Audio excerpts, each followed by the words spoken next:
Episode number 69. The accursed was already under the carriage with some half-dozen particular friends, pointing out the chain with his blue cap. Some half-dozen other particular friends promptly hauled him out, and presented him breathless to Monsieur the Marquis. Did the man run away, Dolt, when we stopped for the drag? Monseigneur, he precipitated himself over the hillside, head first, as a person plunges into the river. See to it, Gable. Go on.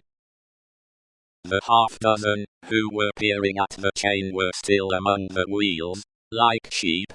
The wheels turned so suddenly that they were lucky to save their skins and bones. They had very little else to save, or they might not have been so fortunate. The burst with which the carriage started out of the village, and up the rise beyond, was soon checked by the steepness of the hill. Gradually, it subsided to a foot pace, swinging and lumbering upward among the many sweet scents of a summer night.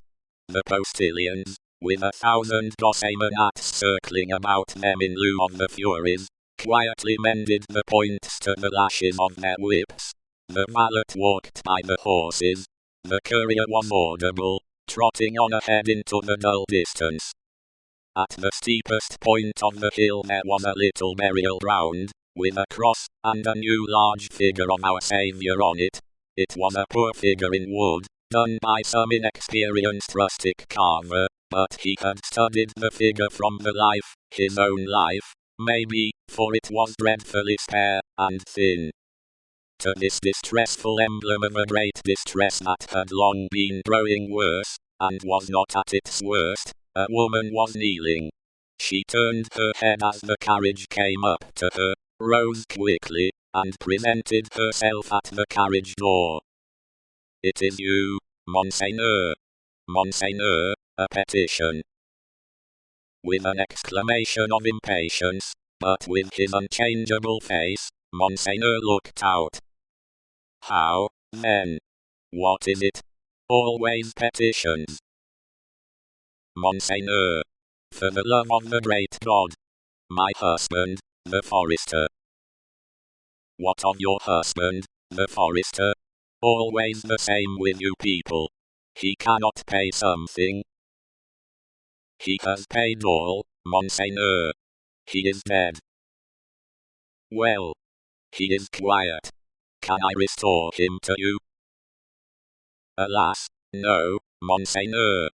But he lies yonder, under a little heap of poor grass." "Well?"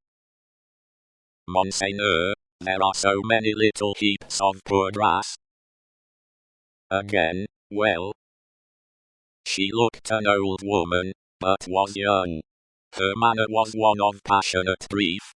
By turns she clasped her veinous and knotted hands together with wild energy, and laid one of them on the carriage door, tenderly, caressingly, as if it had been a human breast, and could be expected to feel the appealing touch.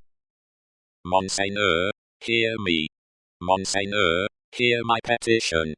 My husband died of want. So many die of want. So many more will die of want." "Again, well? Can I feed them?